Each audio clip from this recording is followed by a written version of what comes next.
IHEM. Ni jioni nyingine na siku nyingine ya Monday ambapo Mungu ametujalia nafasi na fursa ya kuweza kuunganika tena kwenye mtandao na kwenye platform hii ili ya kwamba tukaweza kuendelea kujifundisha neno la Mungu. Na kwa hivyo ninakukaribisha kwa heshima kuu ili ya kwamba tukaweza kutembea pamoja kwa dakika chache ambazo tuko nazo jioni hii. Mondays huwa tunapatana kwenye risali la kujifundisha maombi.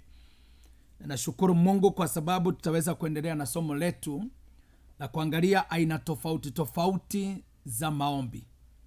Na najua ya kwamba wale ambao wameweza kunifuata na tumetembea na wao, tumeweza kuangalia na kujifundisha kuhusu aina kadhaa za maombi, kama ombi la praise and thanksgiving, ambalo tulisema ni ombi la kugojea kwenye uwepo wa Mungu, ministering to God without lazing our requests. Na kwa hivyo this is all about God, praising him and giving thanks.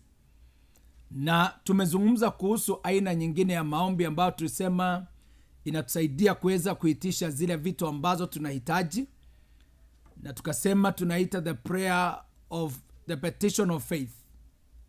Watu wengine wanaita the prayer of faith. Na tukaangalia kwamba hii aina ya maombi, jinsi na sheria ambazo zinatawala aina hii ya maombi. Na tunashukuru Mungu kwa sababu pia tumeweza kuzungumza kuhusu the prayer of agreement. Na tuliangalia tukaona mambo ambayo na sheria ambazo zinatawala aina hii ya maombi. Na tukasema ya kwamba ni ombi ambalo liko na uweza mkubwa, lakini gharama iko katika hali ya kuweza kupata mtu wa kukubaliana na yeye, ili wewe mwenyewe ukubaliane na your spirit, your soul and your body. Kisha ukubaliane na neno la Mungu, upate mtu wa kukubaliana na yeye, muweze kukubaliana na yeye kuhusu kile ambacho mnatafuta, neno ambalo linaahidi kile ambacho mnatafuta, na mnaamini matokeo aina moja.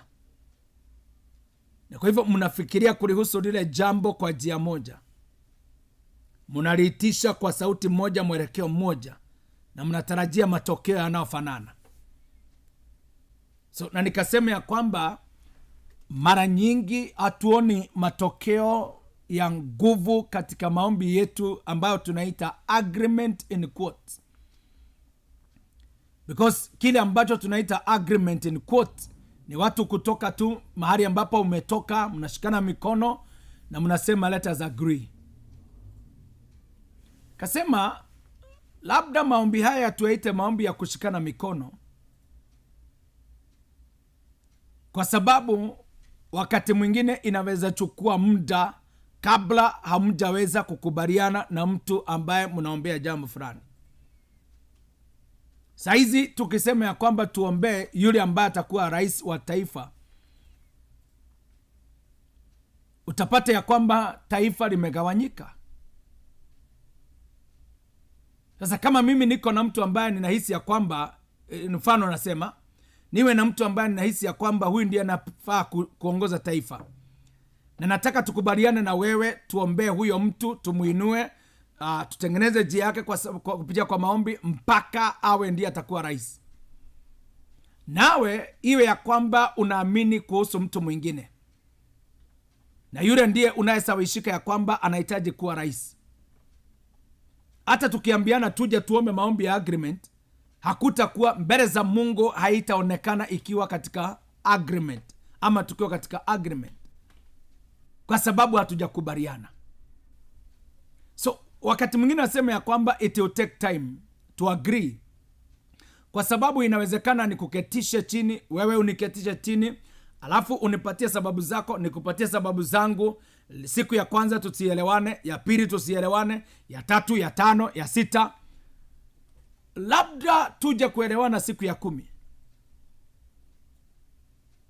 Sasa ningependa ya kwamba uelewe ya kwamba sheria za maombi haya zimewekwa, na ikiwa Mungu ataweza kuyasikia maombi haya, jambo moja ambalo ataangalia ni sheria, kama tumetimiza sheria.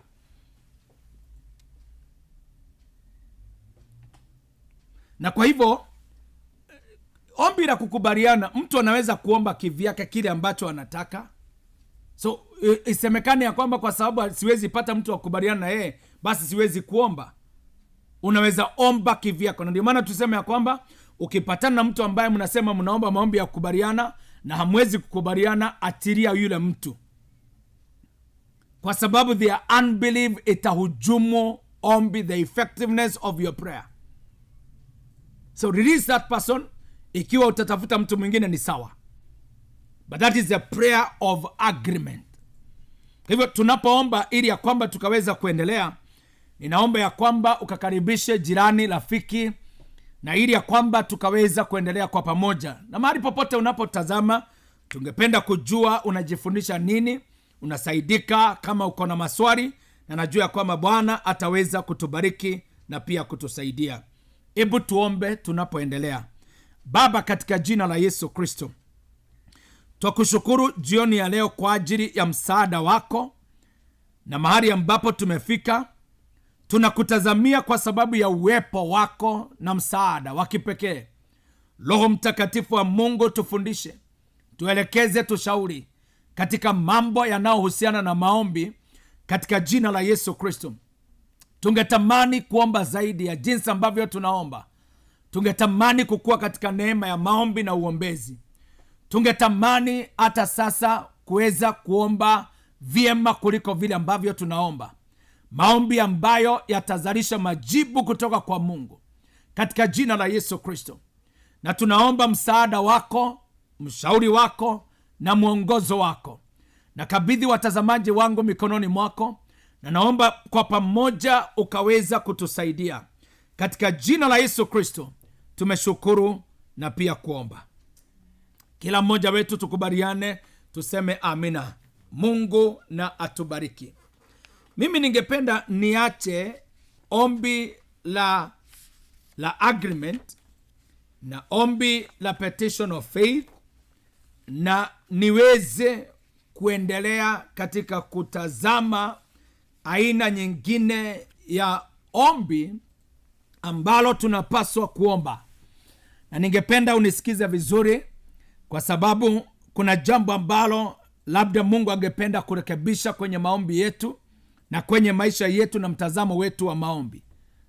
Tulipokuwa tunaanza, tulisema ya kwamba Yesu amefungua shule ya maombi na ana enroll kila mtu ambaye ameamini, yeyote ambaye ameamini. Na tukasema ya kwamba katika shule hii hakuna graduation. So we will continue learning until Jesus comes back. Na kwa hivyo ningependa tujipeane katika tabia hii ya maombi, kwa sababu tuseme ya kwamba ni mapenzi ya Mungu sisi tukue katika neema yote, including the grace of prayer. So it is the will of God for us to continue growing hata katika kwenye neema ya maombi na uombezi. So niseme hivi, kiwango ambacho niko cha maombi, na tumesema hivyo wakati mwingine, na cha ufahamu ambao niko nao wa maombi, tulisema ya kwamba mtu anaweza muabudu Mungu tu kulingana na the level of the revelation you have achieved kumuhusu yule Mungu wako. Na katika kiwango cha kukua kwenye maombi, kile kiwango kina kile ambacho ama jambo ama mambo ambayo kina uwezo wa kuzalisha. Lakini kuna mambo mengine ambayo kile kiwango hakiwezi kuzalisha. Knowledge is very critical when it comes to prayer and everything else ambayo inahusiana na Mungu. Wacha tuende kwenye aina nyingine ya maombi ama ombi It is a prayer of consecration and dedication. Na watu wengine katika maombi haya wanaongeza the prayer of submission. Unasema ni consecration, dedication and submission. Lakini wacha kwanza tuangalie the prayer of consecration and dedication. Na ningependa niseme hivi. What is consecration? It is setting yourself apart to do the will of God, whatever it may be. Let me repeat this. Ningeomba ya kwamba Roho Mtakatifu anisaidie kufundisha leo na kwenda pole pole. Consecration is setting yourself apart to do the will of God. And look at this, whatever it may be. Sasa kuna wakati ambapo mtu anaweza hisi ya kwamba mimi ningependa Mungu anitumie kwa njia yeyote ambayo angependa kunitumia nayo. Labda mtu anaweza hisi ya kwamba niko na mwito wa Mungu na mwito wa huduma kwenye maisha yangu. Nami ningependa kujipeana kwake. Na nijitenge na kila kitu na mapenzi yangu, ili ya kwamba nifanye mapenzi ya Mungu, hakujalishi ni nini angetaka nifanye. This is a sensitive prayer. Ningependa uelewe ya kwamba hata nikijipeana kwa Mungu na ili nitumikie mapenzi yake, hakujalishi ataamua nifanye nini. Mungu ndiye anayejua, ameniumba, amenitayarisha, amewekeza nini ndani yangu, na ni nini ambacho ninaweza kufanya, nini ambacho siwezi kufanya.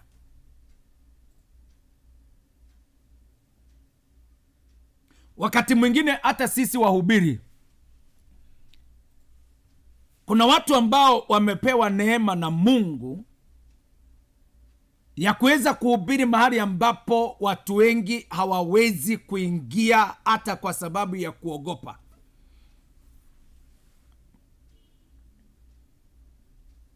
Unasikia missionaries wameenda mataifa ambayo mtu haruhusiwi kutaja injili ovyo ovyo. Siwezi sema mambo mengi kwa sasa. Unasikia watu wengine wanafundisha makanisa ya underground. Hana washirika, watu ni wawili ama watatu ama mmoja. Lakini yule mtu, kwa sababu Mungu amemneemesha kwa njia hiyo, akijifungua kwa Mungu na ajipeane kwa mapenzi yake, utapata ya kwamba Mungu amemtuma huko.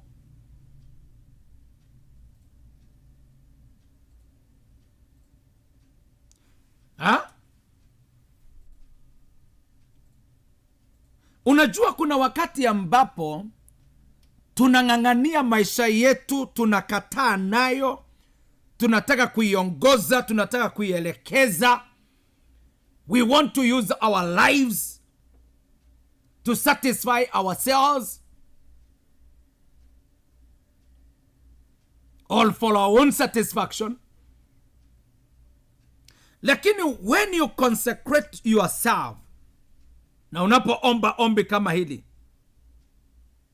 ningependa ujue ya kwamba unasema previously I have used my life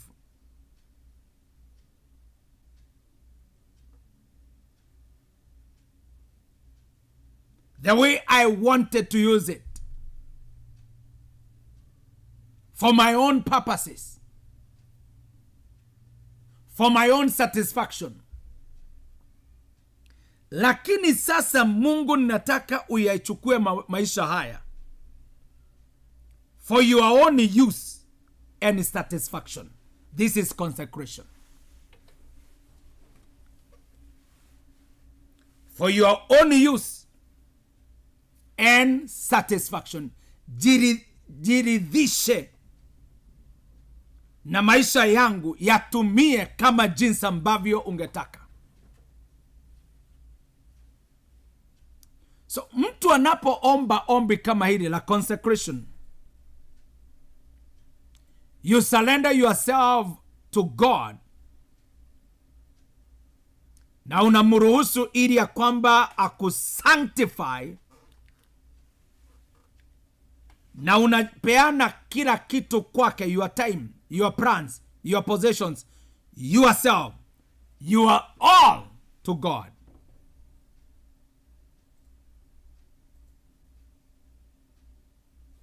So you set yourself apart. Dedication is total willingness to do whatever God wants. You consecrate, you set yourself apart. You dedicate, you develop or show total willingness to do whatever God wants. Isaiah 1:19. Nasema tu, if you are willing and obedient. Willingness. So wakati ambapo mtu amejiconsecrate kwa Mungu, ni kana kwamba mtu anajipeana kwa Mungu afanyike a living sacrifice. It's like you want to become a sacrifice ambayo iko hai. Ukiangalia katika the Old Testament, a sacrifice ama dhabihu ni kitu ambacho kimetengwa kwa ajili ya Mungu, na hicho kitu kinawekwa kwenye madhabahu, na mtu akikitenga hawezi kutumia kwa njia nyingine yoyote. Nawekwa kwenye madhabahu. I want to do the will of God. Sasa wakati ambapo tumededicate kitu kwa Mungu, it simply means to be totally devoted to God. To be totally devoted to God.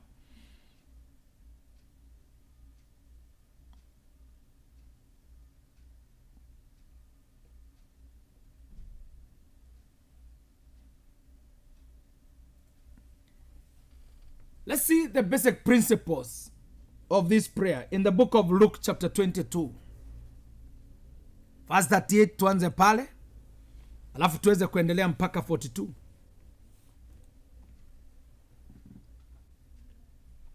So in short, wacha hata kabla tujasoma, this kind of prayer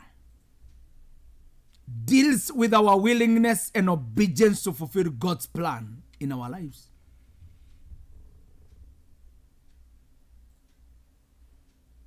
Mpango wa Mungu aliyo nayo kwenye maisha yetu. It deals with our willingness and obedience to fulfill God's plan in our lives. Maisha haya Mungu amekusudia, angetaka kuyatumia kutimiza nini?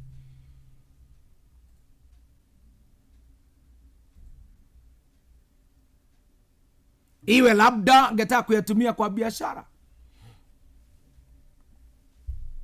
angeyatumia kwa sababu ya kusaidia maskini, the needy in our society. Angetaka kuyatumia katika uibaji, katika kuhubiri, ama kitu kingine chochote. Tunasema ya kwamba to consecrate is setting yourself apart to do the will of God, whatever it may be. Watu wengi najua ya kwamba hii inaogofya, kwa sababu haujui Mungu ukijepeana kabisa kwake angependa kufanya nini na maisha yako, hata amua kufanya nini na maisha yako.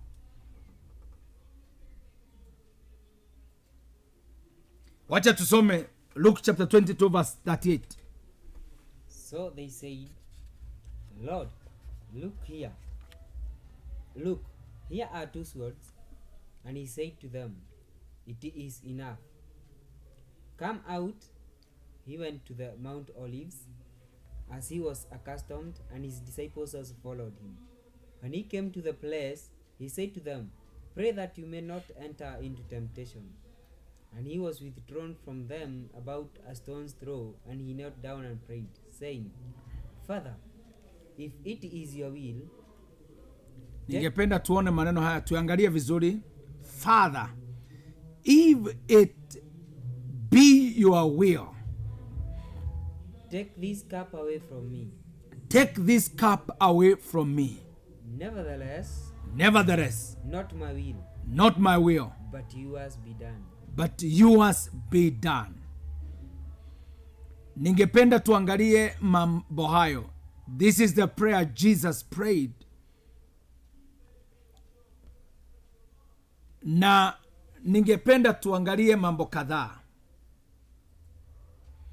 Watu wengine wanafikiria ya kwamba kwa sababu Yesu aliomba ombi hili ya kwamba Baba, ikiwa ni mapenzi yako,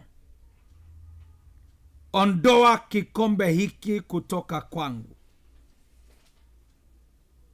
Lakini akamwambia kwamba alisema, Father, remove this cup from me. But please, not what I want, but what do you want? It is like Message Bible inamuuliza, mimi ninapoangalia kikombe hiki, and you know Jesus was going to the cross, na angeona msalaba, angeona mateso, angeona shida ambazo atapitia, masumbuko, angeona taji ya miba, angeona misumari, angeona msalaba, angeona hukumu, angeona kifo na kila kitu ambacho kilikuwa mbele zake.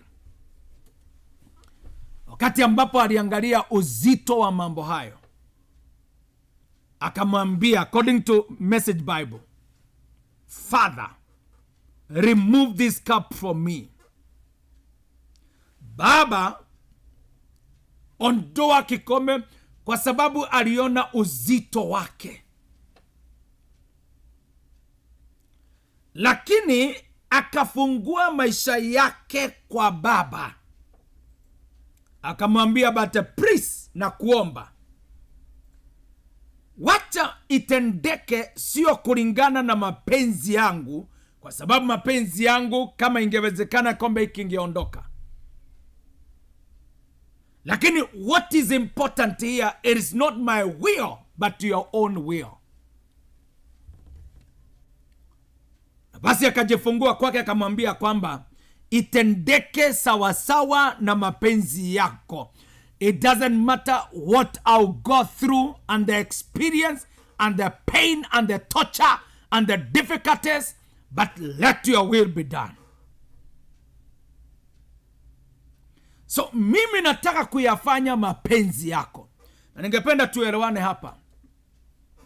Sio kwa sababu mtu ameingia katika mapenzi ya Mungu na ameyajua, sasa hautapatana na upinzani, changamoto, vita na mambo haya mengine.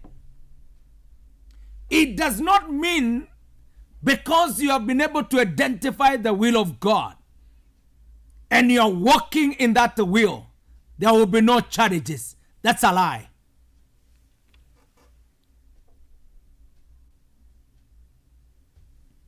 On this earth, let me